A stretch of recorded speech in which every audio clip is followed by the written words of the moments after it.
Welcome to Caregiver Chats. Today, I'm talking about meaningful engagement for dementia caregivers. So stay tuned and we'll get into it. Hi, Dr. Lakelyn here. I'm a gerontologist and caregiving advocate for Home Instead, an honor company. I am really excited to talk all about meaningful engagement for those living with Alzheimer's or another type of cognitive impairment or dementia.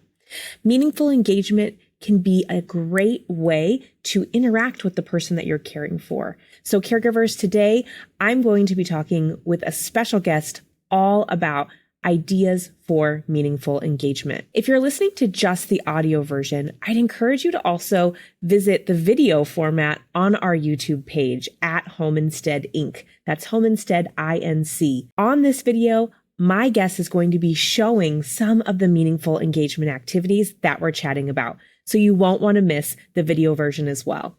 I am so excited to be joined today by my friend Loretta Veney. Loretta is an incredible person, so full of joy and positivity. She was a family caregiver for her mom, who passed away from Alzheimer's, and is also a dementia advocate, author, inspirational speaker, and trainer. When I think about meaningful engagement and activities for dementia care, I think of her, and I cannot wait for our discussion. Welcome, Loretta. Thank you so much for joining me today. Hello, my friend. Thank you so much for having me. I was looking so forward to this. Me too. Oh, it's always a good day when I get to talk to Loretta. Yes. Well, I'm excited to talk all about meaningful activities, but before we jump in, I thought it could be helpful for our listeners just to get to know you a little bit. So would you mind sharing a little bit about yourself, your caregiving journey, and all of the great work that you're doing in kind of the advocacy and bringing joy space? Yes, absolutely. So my mom, Doris, was diagnosed with dementia in 2006. And you're like, and, obviously that's such a devastating disease. But, one of the ways to look at it, too, is like, okay, I'm going to find some joy in this. People are like joy, dementia, those two things don't go together. But, hey, I was going to try it. So we had been, so close and, always had a lot of fun together. And I didn't see any reason to stop that when she got dementia. I mean, and it did lift her right up. And she was so devastated. And I said, but we're going to have joy every day. She was like, okay. It's like, okay, well, we'll see. And we really did. And so, how the kids say on TikTok, I understood the assignment. And so, one of the funniest things, about that is, I did the assignment just as I promised her I would. And I'm so, proud of that. And, AARP has those caregiver little snippets that they do. And so all these caregivers have names. And in my case, mine was the entertainment director. And that's so good for this episode because, Yes. They always have, some kind of little catchy thing. And that clearly defines me because it's like, oh, you were always finding something for your mom to do. And that was really it. I know there's a lot of stigma around the disease still. I just wasn't going to embrace that. We sit our loved ones in the corner like, okay, just sit here. We'll take care of everything. But that just shuts them out when there's still so much they can do and so much they can contribute. And I just wasn't going to do that. So, so instead of being in the corner, we were in the forefront of, the activities and all the fun things that we did. And, every day is obviously not joyful, and I didn't sugarcoat that part either. And so, but one of the things I learned to do was to use the activities to, curb any sort of the behavioral challenges and, all that. I just looked at every day as a new day. I was also determined, in addition to not just sitting her in the corner, I was also determined to keep her on as little medicine as possible. And she was never on, the Alzheimer's, drugs as they exist. And I was very excited about that because some of the ones that they give you just kind of dope you up and, sit you there and you're staring straight ahead. And I couldn't stand that either. So I was just going to do the opposite. So that's what we did. And, the whole, 16 years, if I had to categorize it, I would say there were many more moments of joy than they were, the whole despair kind Mm. of thing. And yeah, there were bad days when she escaped. She was the ultimate escape artist. Escaped 3 times. Oh, wow. Your heart's beating real fast. She was determined she was going to go back to DC, and that's what I get for moving her out of DC, which I could not afford, by the way. And so those things were, obviously horrible, but for the most part, we really did live into that joy thing. Mm. Well, and I think it's so neat how you have continued to honor her and her legacy and her memory by continuing to spread joy through Yes. your advocacy and training and the work that you do. And I just admire you so much for that. And it you very well could have, taken the opposite approach, but I love that you approach it with joy and that you found creative ways to bring meaning and purpose and fun into her day-to-day life. And when you talk about it, you just light up. And so I love the opportunity to get to chat with you all about meaningful engagement, because to your point earlier, it does help with things like the dementia-related behaviors and can help as you care for your loved ones. So I thought it could be helpful to kind of talk through the benefits of kind of meaningful engagement and why it's so important. So do you maybe want to expand upon that a little bit, Loretta? Sure. I think, as long as we, sort of continue a lot of the things they always, like to do, that keeps them, engaged and, active and, just really focused. I always want people to focus on, what's right in front of them. And, it can really lift their spirits, keep them from being sad. I'm all about mood alteration, kind of thing. And so anything we can do with them. I'm also a big fan of not doing things for them, but doing it with them. I think that is so important. What is the sense of them sitting there watching us do stuff? How about we do it together? So that was honestly one of the most important things for me, that we did it together, and so I try to teach other caregivers how to do that too, because it's so stimulating. There's still so many, parts of their brain that work. And so watching the results of what they can create with just a little, help from us is, really amazing, for me. So that's one of the several of the things I really like about the engagement piece. Absolutely. Yeah, I love that. It's stimulating cognitively and also can help boost their confidence. It really is things that they didn't, forget. Like, you said, well, Mom, you used to be an artist. You're like, I did. And then you watch some of that, come out. And sometimes, I've worked with caregivers whose parents really did exhibit things in museums. And then now they, in their current state, can still create. It might not be as elaborate as what they used to do, but it's, what they can do then. And I think that's really so important to just kind of, keep it going. And, my mom used to be in this sewing group called the Saturday Stitchers. And every year they would do, and their color was pink. And everything was pink. Pajamas and, suits you wore to work, everything was pink. And I kept going with the pink, even though, when, she couldn't sew anymore. Of course, that would have been way too dangerous. But I bought little teeny pink Lego pieces, and we made these things that looked like embroidery on a little Lego plate. And I saved it. And, I did a little art show last year in Ocean City, Maryland with another group, and people loved it. I had a little tag that she had made it, and because their colors were pink, and so it had little flowers and buttons, and it was just the coolest thing. And she was so proud of it, as proud as she had been in all the beautiful, very detailed things that she had sewn herself. And so, just a transitioning of, well, you can't do that anymore, but how about we do this instead? Yay. And so you get that buy-in, and it's cool.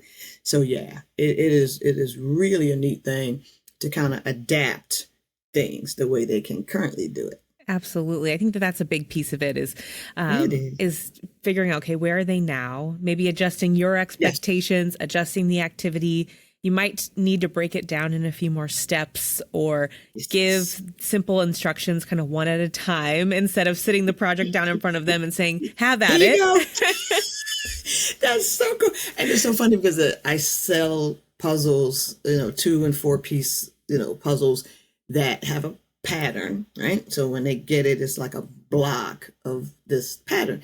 And no matter how you move the 2 or 4 Lego pieces around, it makes a whole totally different pattern. So sometimes people will write me and say, "Oh, I didn't get any instructions." That's on purpose. It's so because, I hate when we as adult children sometimes say, "That's not how you do it, Mom." Let them do it how they want to do it. And here's the thing. I've learned so much from patterns I would never have thought of. I've been looking at all the symmetrical patterns that, have these wonderful shapes.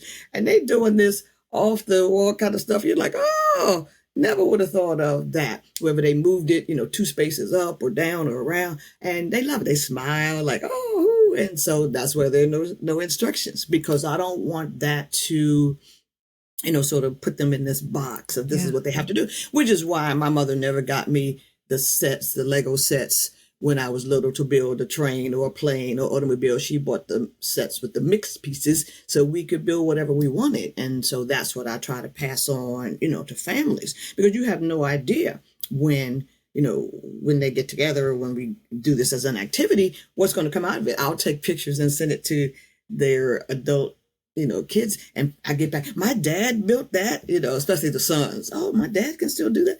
So yeah, it's no instruction zone, as I like to say.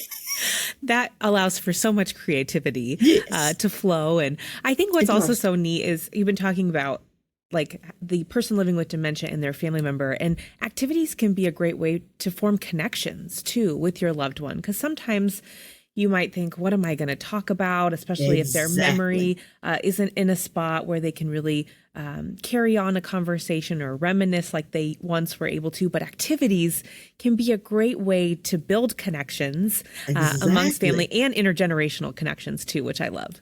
And that's my favorite. And we had talked about this, once before with the We See game. Their whole, mission is all about connections. No matter what box you buy, they have these boxes. There was an original box, We See, which of course means yes, yes in French and Spanish. But when you just say, this is what we see in these. So it's just a deck of cards. Imagine a deck of 210 cards, kind of things. And in the original set, it was just pictures of, pieces of buildings, steel fences, keys, all kinds of odd things. Like, what is this? But that's exactly what they want you to do. Well, Lakelyn, what did you see in this card? Oh, I see, something. But if your grandchild is also there, or your mom or whomever, and everybody sitting around the table, everybody sees something different. Yeah. Oh, and neat. So it's all about the connection. Then a couple of years ago, they came out with We See Nature. So here's the little nature piece. This is arches in Arizona, I think it is. Utah. I went there. There you go. And what's cool about the last 2 editions that did not exist in the first edition, there's now a code. Go the right way with Loretta. There's a code that now when you scan it, you get a whole, description of it, who took the picture, information about where it is, all that. You can learn everything you want to know. So a lot of schools are using it now as educational pieces. But imagine the discussion about it, especially if they've been there. So that might trigger a memory. Oh, we went there in 1969. Like, yay. And so all these things. So you get to know who took the picture and all that. And then the third one is about the Getty Museum. So it's all for art lovers. As a matter of fact, I tried to get one a couple months ago.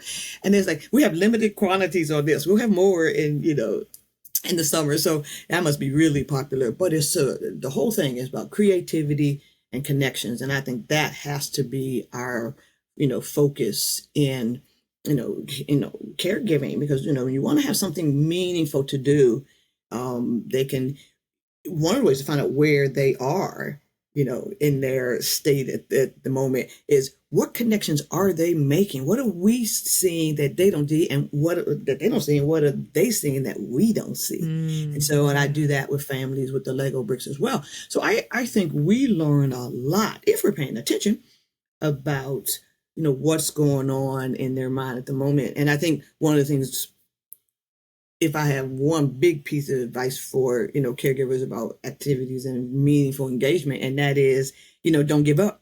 And that's why you don't spend a lot of money because, I spent $49.99 on that game that Loretta suggested, and it didn't work at all. And, but tomorrow you get it out. Today they might have no interest on it. What is this? I don't like this. And then tomorrow you get it out and it's like, hey, let's try this. And so, I always say that which works today may not work tomorrow.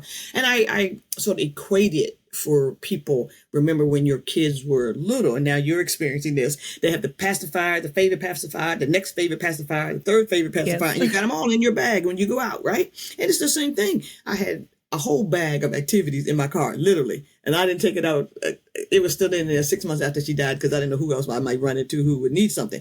And I had all kinds of things in there, and I just kept pulling stuff out of the bag until one worked, whatever our definition of work is. Yeah. And so that's the people say, oh, yeah, I hadn't thought that, try it again. Sometimes once somebody doesn't want to do an activity, they give it away or sell it or something. One lady says, I just donated everything to the library. I was so upset. I'm like, you go to the library and get your stuff back. And so, you just don't give up. Just keep, trying different things. And so I do a lot of one work with especially couples who, as they move into that middle to later stage, have become frustrated with a lot of things. And I was like, just keep, trying. And I went to one lady's house and I met her at a Panera Bread for breakfast. I met her at some conference and you could see she was at her wit's end, literally. And she saw on TV that we lived in the same town. So she asked me, would I come to her house? But first we went to Panera Bread. We sat through breakfast and lunch, but she looked like a totally different person when she left. And I agreed to go to her house. When I went to her house, she said, he doesn't do any activities. He follows me around, even to the bathroom. I don't have a minute's peace. He won't sit still for a minute. I took the first picture of him. I poured out, maybe 30 Lego bricks on the table. I took the first picture of him at 9:59 a.m. He never moved from that table. The phone rang, everything. She said he jumps up the minute the phone rings. He didn't move an inch. I had to go at 11. He was still at the table. She went outside. She talked to the neighbors. They were putting together a swing set next door. She stood out and watched that. She came back. He's still in the same seat. Oh, wow. And he just built it. But I'm like, I got to go. I left the Lego bricks and there's a picture of her doing this. Like, what respite is such a big thing. So that hour, she just could sit back in the chair, like, he's really doing something. And apparently she had bought a lot of activities and he knocked them on the floor and things. And people were concerned that he was becoming, a little aggressive. But I guess that went away. And I left the little bucket of, bricks with them. And I check on them every now and then because they only lived, 10 minutes or so for me. But that was fabulous for me to watch. And so it's so encouraging when people are willing to try something new and see what happens. Yeah. Well, I think you make a great point. A meaningful engagement can also be a form of respite for a family member so that they can get a few things done around the house. And I think that's so interesting that, you sat down that little tub of Lego bricks and he was just creating and making those connections. And I think that goes right back to your point. You got to try different activities and see what works. And I love that you incorporate Legos. I know that's a big part of how you bring joy to so many people. It is. Loretta, why Legos? Can you tell everyone, what is it about Legos that makes everyone so excited? Because I know a while back you and I even did a Lego activity and it was so fun. I love putting together the pieces and it absolutely was. It's just a blast. Fun. It is. So, it was just, everybody has their thing growing up, and that was our thing. We used Lego in good times and bad. I got all A's in my report cards. We built with Legos. My mother had a bad day at work. We built with Lego, and that was our thing. And one of the things I noticed today, we would call it depression. When I was a teenager, I noticed my mom was what I guess I would say, sad a lot. But whenever you got those Legos out, we could just talk. My mother's was very different from Loretta. She was not a people person. If I hadn't been born at home, I would have thought sure they brought home the wrong baby from the hospital. But I was anyway. So she just talked freely, and what I say to people is Lego helped my mother find her words. And then when the dementia started to progress, it kept the frustration down. So when she was trying to talk about something and she couldn't remember the word, so if this was like a ball and she couldn't remember the word ball, she was like, that thing right there, you know what I'm talking about. And she would get really frustrated. So I would just give her a couple of little Lego bricks and she would put them together. And then she would say, ball. Wow. And it was, amazing to watch that. So I, as a fast talker, fast everything person, I just had to wait and not finish her sentences and let her do it. And that's all about, the humility and preserving their dignity and all that. Don't always finish their sentences and everything. So that Lego thing could do everything for us. So she had so much fun doing it and all of that. And 2014 was not the best of years. That was the year she forgot who I was. And so I had been watching this Lego thing out of headquarters in Denmark called Lego Serious Play. And it was designed for corporations to improve, build better strategic plans, business plans, all these business kind of things. And in Lego's case, they were trying to overtake Mattel as the number one toy company. So trying to see how we can communicate more effectively, work better together, all this kind of stuff. And so, but I was watching it for a totally different reason. I wanted to use it with my mom. And the whole premise of it is you give them a task and then they build it up there, how they interpret the task, and then they share the story of what they built. But what's really funny is that the deeper they go into dementia, say, this is me growing up in 1939, and we went on our first date to, I don't know, but we had fun. Yay! So they forget half the story, but I don't care. And some of them don't forget the story. And some of them tell stories that people, in their families had never heard, something about 1949. It's crazy. And I've had 9 people in the last 6 years talk again after years of not talking. Wow. And just 2 weeks ago, I met this woman online, and she wanted to make sure she was going to visit, her sister, and she and the niece were clashing about how to deal with the sister in terms of activities. So she bought some things and showed me online. Did I buy the right thing? I'm going there. And I was camping this weekend. But she sent me a text and said, oh, Loretta, my niece is in tears. Her mother, hadn't been talking, and she talked. So I read it real fast, like, oh, my God, I was so excited for her because it was pretty tense, situation. She was worried about going, and they had so much fun. And she said, Auntie, I wish I had let you bring the Legos before. Never say never. And so, when you're thinking it's childish and all that, well, try it before you doesn't think it could be helpful. And so that was how, it sort of played out. But my mom had always taught us that if you find something that works, you share it with other people. And so I started doing it both as, a respite for caregivers alone, or what we call a memory cafe where they're building things together. So I have 3 of those coming up this week. Wow. Where they'll be building together. And it's amazing to see some of the things they come up with based on the topics I give them. And so some families want to accomplish something like legacy. What's our legacy? What was, your loved one's greatest contribution to the world kind of thing. And the kids listen, everybody watches the story, because it's not about, what the story per se is, how they show it on their little Lego model. They point to the different things. And this is just one of the physics toys always used in the car, and had different patterns that match up, as you can see. And they kept my mom very engaged, even just riding around. So I want to just hear the story that they will tell. So that was how Lego became our thing. And it became so much more our thing with dementia. I would say, it was kind of our medicine, that was the drug I was willing to do for her, was, sort of the play. We forget to play.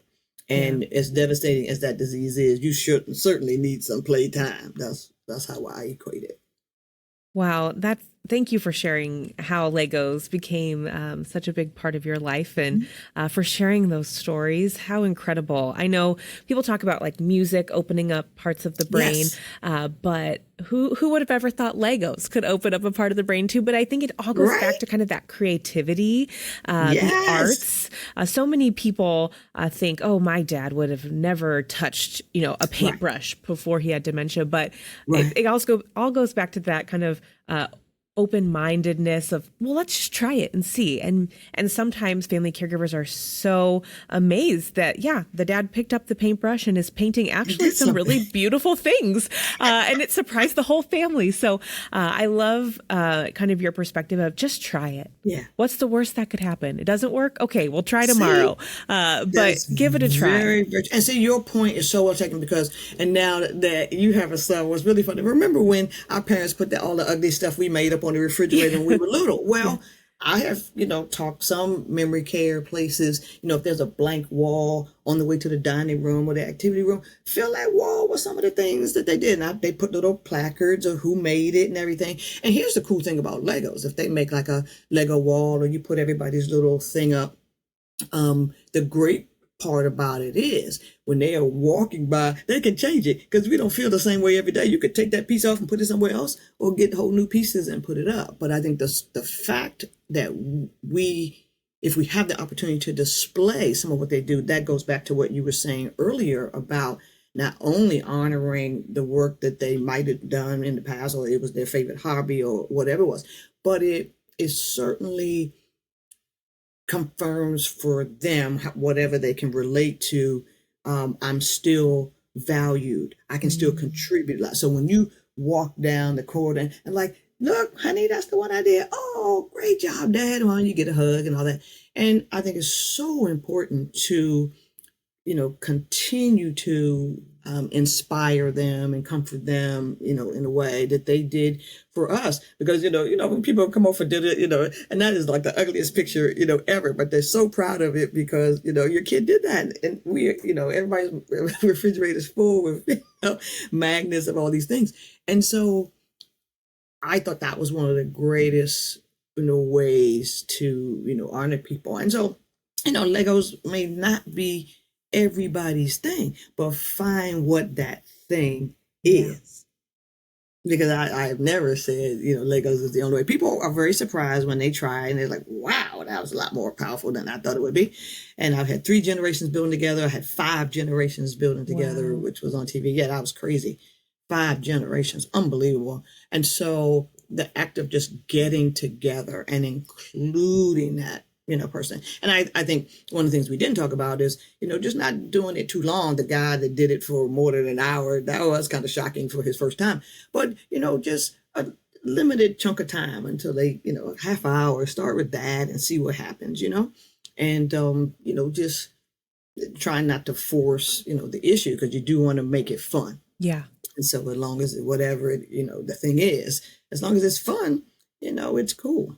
And I like things you can do in the car and, carry easily. So things that are A, not expensive, and B, things that are easily transportable if you still want to take your loved one out to, somebody else's house or to a park, have things you can put in a little bag. And so you're not just sitting there, although sitting there is cool too if there's something to see. Right. But it's, just kind of what you make of it, the different activities, just being present. So, and don't sit the activity out there and you be on your phone the whole time while they're engaging. Because then you're going to miss something. My phone is always out, but that's because I'm taking pictures of what they're doing, especially if I'm working with somebody who's, loved one couldn't be there or something like that, as I said earlier. So, but it really is about, being physically present and really affirming what it is that they're doing.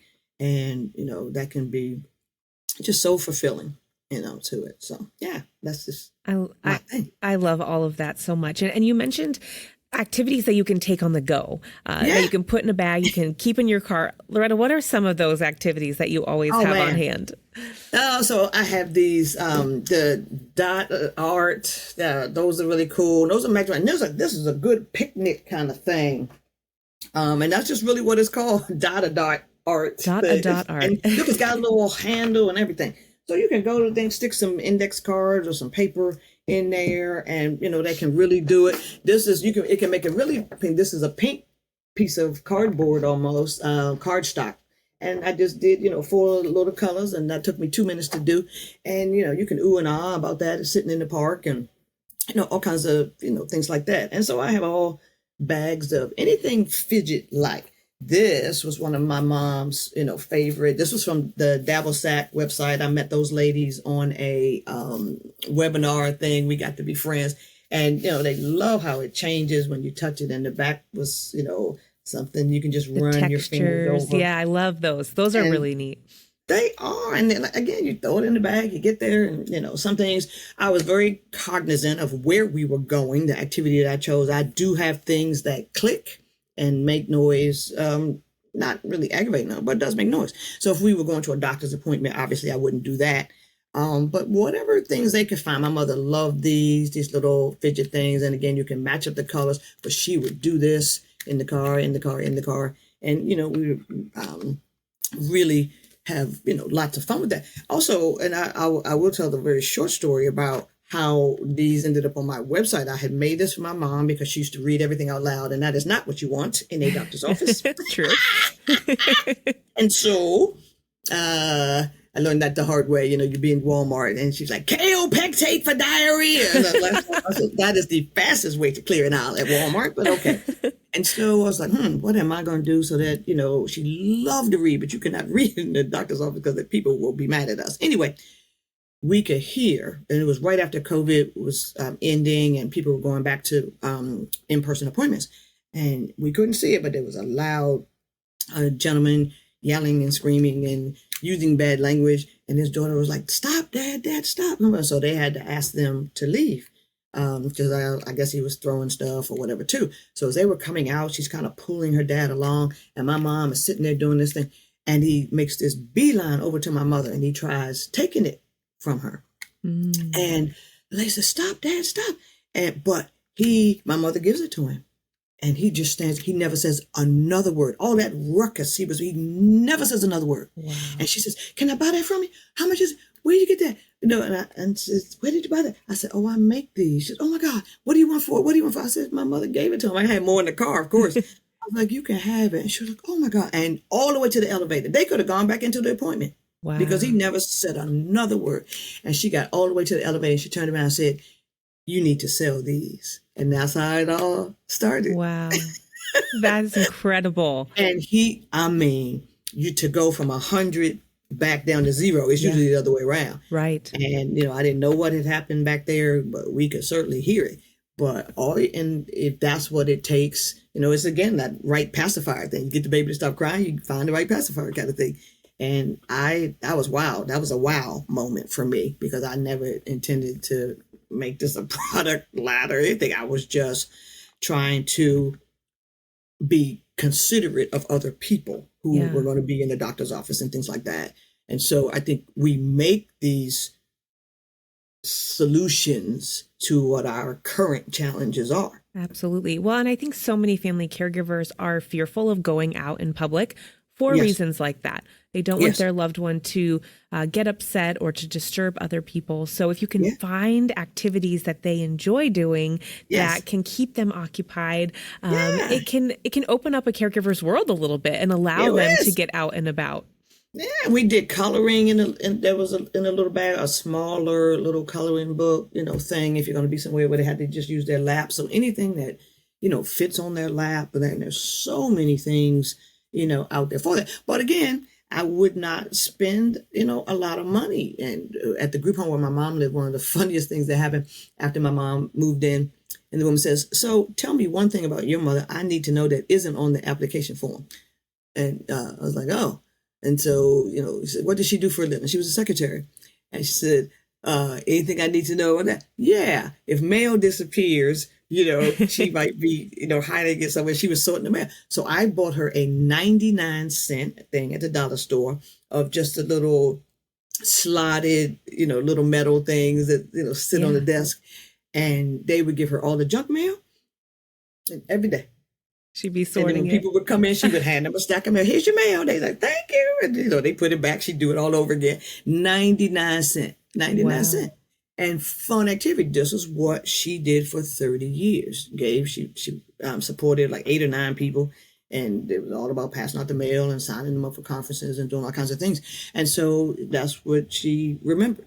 That's what she did. So, again, you adapt it. But I didn't spend $10.99. I spent 99 cents. And so think about what you're purchasing and, how it was related to their past. And that gives you, the more relatable it can be to them, the more success it might have. And I think that's what we have to go after as well. Absolutely. I love that example. I know one of our clients, he was a banker. And so the care professional, he just got like a jar of loose change and they would dump it out on the table and sort all the coins into the dimes, the pennies. And they would do that for hours. And it was meaningful to him. So I love that example of thinking about, okay, what was their profession? What were their hobbies? How can we adapt it to where they are today to make it a meaningful activity? And again, it goes back to giving them purpose. Your mom probably felt such a great sense of purpose sorting the mail. And I bet that brought her a lot of joy in addition. Very cool. She just really loved it. And everybody, has a past and a story kind of like that. She also made sandwiches for the homeless when she lived in her non-assisted living building. She would walk to the church across the street. So when, she always liked doing something. So I would tell the caregivers, when it's time for lunch or something, she'd make a mean sandwich still. So she would cut the lower ends off. She would count all the potato chips. 1, everybody got 10 potato chips, no more, no less. 1, 2, and every plate she would do the 10 potato chips, and that's all it was. She was so detailed. I love that. And that's another great example. It doesn't have to be a complicated activity. It could even just be things around the house, helping with lunch preparation, maybe folding laundry, maybe it's setting the table. So all of those things can also be a way to meaningfully engage your loved one too. So it doesn't have to be, super fancy or cost a lot. I love that. And I know that Loretta, there's so many activities out there. On the last episode of Caregiver Chats, I was on with dementia darling Carrie Alberts, which I know you know her. We talked about a few other kind of meaningful activities like Zinnia Therapeutic TV. Yes, that thing. Yeah. Yeah. And then the Matador magazine, which you're in that magazine, aren't you? Mirador. Yeah, Mirador. Sorry. We did, it was a thing about Lego and how we did. So there was a picture of, my mom doing the Lego, and I get a lot of, calls or emails about that issue. There was something in the Epoch News as well that very similar. I get a lot of calls about how's this Lego thing? How many bricks do I need? And all that kind of thing. So Mirador is amazing. And after my mom died, I took all of the Mirador copies to one of my favorite group homes. It's called JK House of Grace, and just an amazing place. And they played it. I took them and they played a few of the games that are in there, and they did some of the activities. And she had one. There was some kind of puzzle, quiz about World War II. And there was some people there that could answer the questions. I'm like, I don't even know that. So, oh my God. So we did while I was still there. I went around lunchtime. I stayed a couple hours, and they read several issues, and most of them could still read, and a lot of them could process. And so we, there were things you can cut out of the magazine. That's what I really like. A lot of it is contained in the magazine, what they need. You don't have to run around the house and find string. I mean, there were some things like that, but a lot of it is self-contained. So that could be one of the things you could take to the park, and y'all could talk about it or show some photos and things like that. And so it's an amazing resource. And I think I told you I was going to Portland, and I was so excited because I would be able to meet Nikki Jordan, but that didn't work out because she was going to be somewhere else. She was doing this long walk, several 100,000-mile walk. Oh my God. And so she was going to be in London, and then I was in London. So we actually met in London in person. How fun. What kind of thing is that? But she talked about, future issues, and she's always looking for, big things that sometimes are off the beaten path as well, that people are like, oh, I would have never thought of that. And so it's, all about, as you said, being open. I remember a recipe in one of her thing, some kind of summer thing, and just 2 or 3 little ingredients, but a lot of fun. So just nothing challenging that's going to be overwhelming for them. And so it is a truly great resource. So yeah, I think that's what's kind of neat about the Xenia TV, Yes. that magazine, is that it is adapted, easy plot lines to follow for individuals Yes. living with dementia or cognitive impairment, because sometimes if you turn on the TV, some of those crime shows or others are very hard to follow or can be agitating to the individual. So those are great options, and we'll be sure to link to those in the show notes. And I know that Carrie had mentioned a few others, Nana's books and music with Alexis too. I think we can't forget about music as kind of an activity and a meaningful engagement opportunity. I'm so glad you mentioned that too, because for the first time, I am on the board of a organization called Stories Loves Music. And the short story of it is, it started during a hurricane in New York when all the seniors had to go to this, senior center or gym or somewhere, not their home, that's for sure. And this couple started playing music for them. Everybody had lost, their stuff in the hurricane, and everybody sad, and they started playing music every day and all this. And so it led to this organization that's a husband and wife, and it led to them creating a program for caregivers, using music for respite, right? But also them using it with the person they're caring for. So this Saturday, for the first time ever, we are doing a collaboration. So the lady's name is Ileana. Love that name.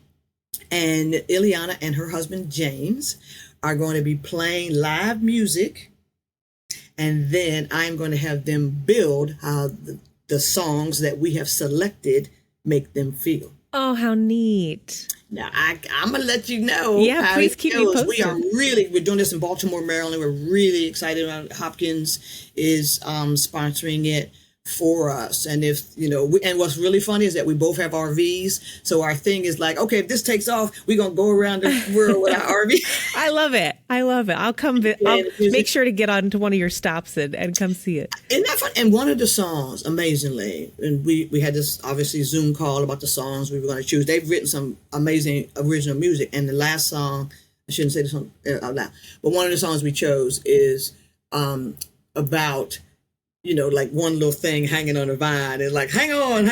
And it's such a perfect song for caregivers, because, if you're one little thing hanging on a vine, you think you're the only one and nobody else is out there.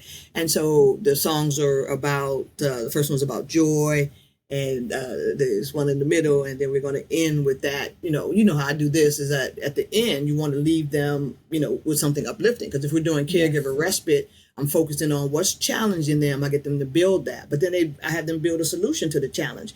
Oh, I'm so stressed. Oh, this is me. I'm so stressed. And then I'm like, okay, we'll build a solution to your. Oh, I'm going to call Lakelyn and see if she wants to go walk around, the park with me. Great. And then I'm going to follow up and see, did you really call Lakelyn? Then did y'all really go walk around the park? And then we end with some joy. So this, with the music, we hope will do the same thing. Yeah. You really want to leave them uplifted, but encourage them. Hey, what was that song they played?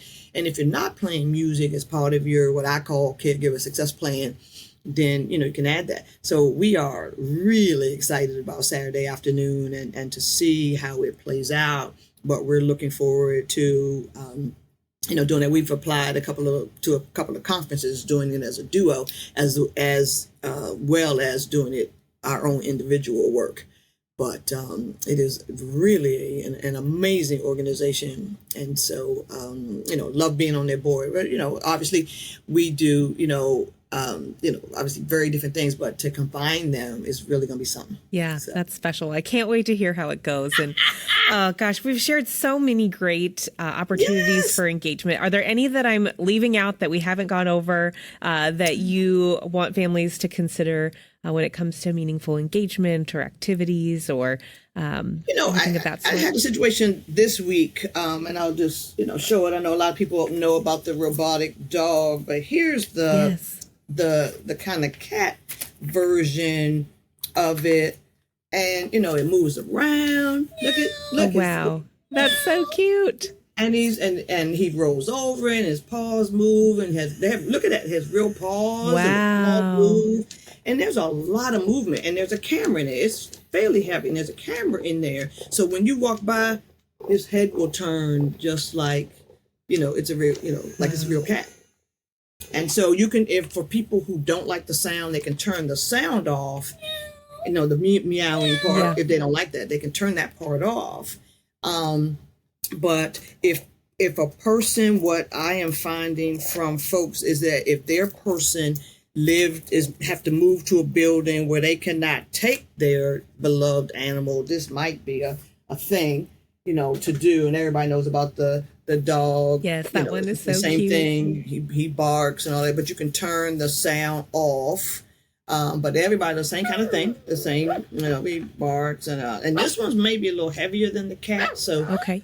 But his tail wags. I mean, it is just the coolest thing. That is neat. And so I think when they have lost so much, their pets, they have to move.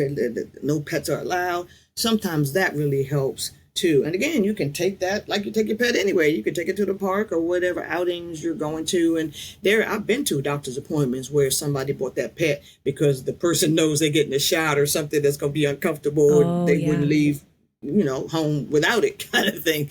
And so I think we just have to, find a lot of things. People talk to it. And so many folks think it's real. So like, I've been to a couple of nursing home kind of places where all of these little pets are sitting out on the counter like, yeah, we took it for a walk. Here you go. And so my mother thought it was, and we didn't have any pets when I was little, but my mother loved that dog. And I have a zillion pictures of her with it. And she would always say, he's moving. And then, she would always ask just to say where they were on a different thing. He's not going to pee on me, is he? No, I just took him out. Like, there you go. So, so they get so attached, and whatever it is that keeps them calm. And sometimes she would look around like, what's she looking for? And she's like, where's my friend? I can't think of his name. And then you would know he was talking about the little dog. And so, he would get the dog out. And again, if the sound is going to bother people with the barking, because if you're not paying attention to it, if it's idle for a long time and it is turned on, it'll start to, bark like, okay, I'm still here. It's like, oh, Don't forget about me. And you're like, oh, just like a real animal. I need somebody to pet me. And so, but really it's just about them being, calm and, sort of at peace with their current, situation. So however we can address that, I think that's cool. The only, I guess, challenge with that's probably one of the pricier things we have talked about today. There is a bird, which I showed you earlier, which doesn't, I don't know how to shut it off. So it chirps the whole day. It's loud. So yeah.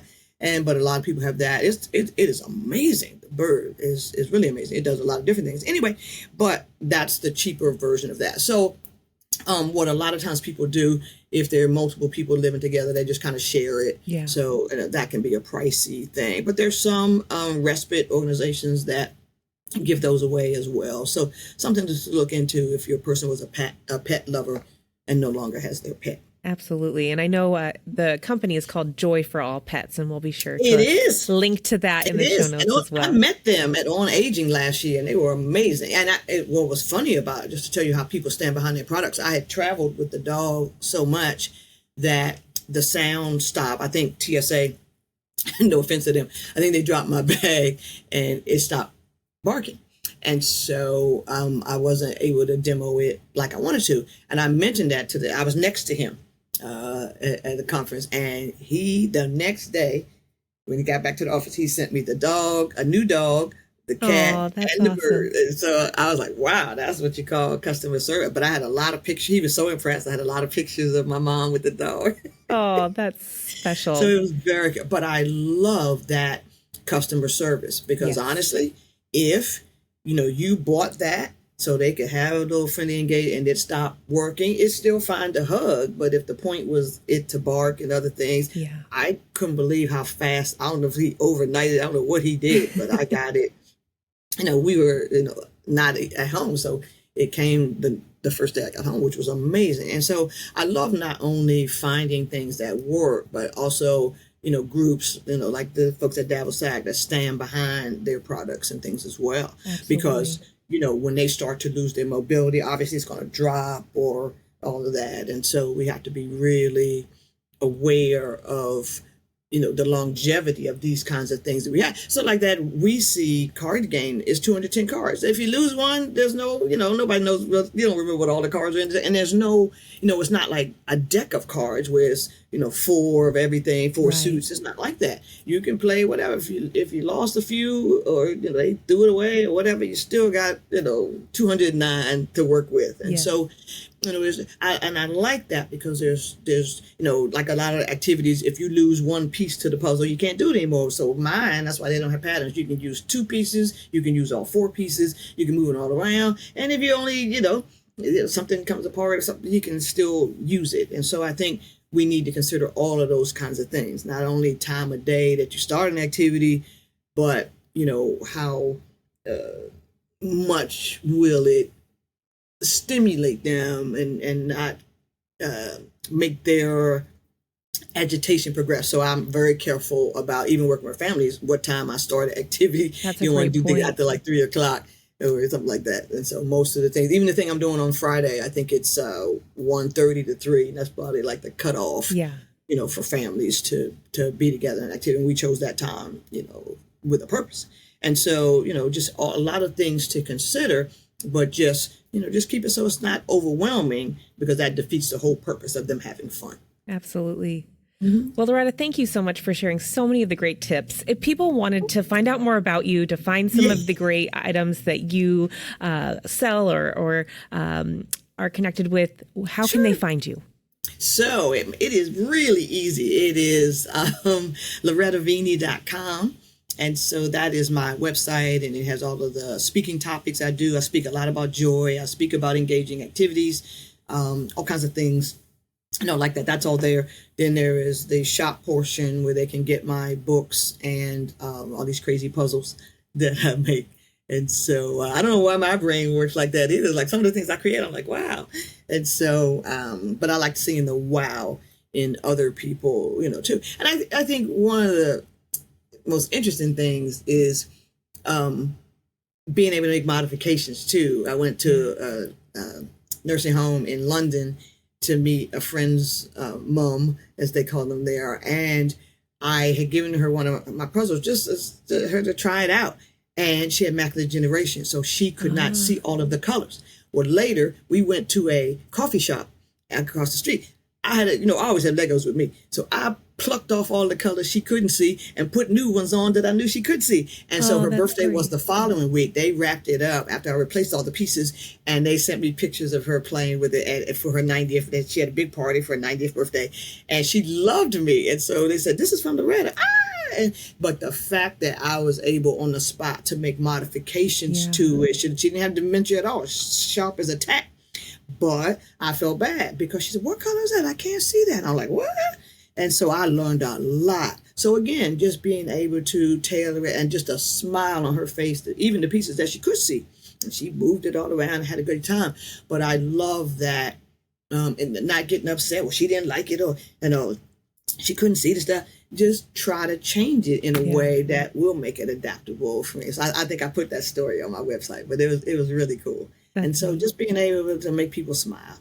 Absolutely. Well, Loretta, I'm smiling ear to ear, and I'm sure people that are listening are doing the same. You, again, just bring so much joy, and I have had a total blast talking with you and connecting, and it's always good to see you, my friend, and I appreciate it. I love talking to you, too, and thank you so much for having me, and I hope your listeners will enjoy it. Oh, I know they will. Thanks again, Loretta.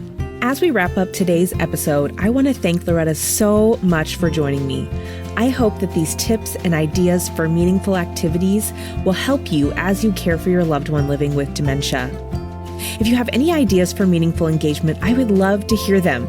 You can always email me at caregiverchats@homeinsteadinc.com. That's caregiverchats@homeinsteadinc.com. I hope you'll tune in for the next episode of Caregiver Chats, where I'll be talking about overcoming resistance to care. Often, aging loved ones don't think that they need care, or they're hesitant to have outside help come into the home. I'm going to tackle this topic with fellow caregiving expert Michelle Manger. Be sure to subscribe to be notified of the episode.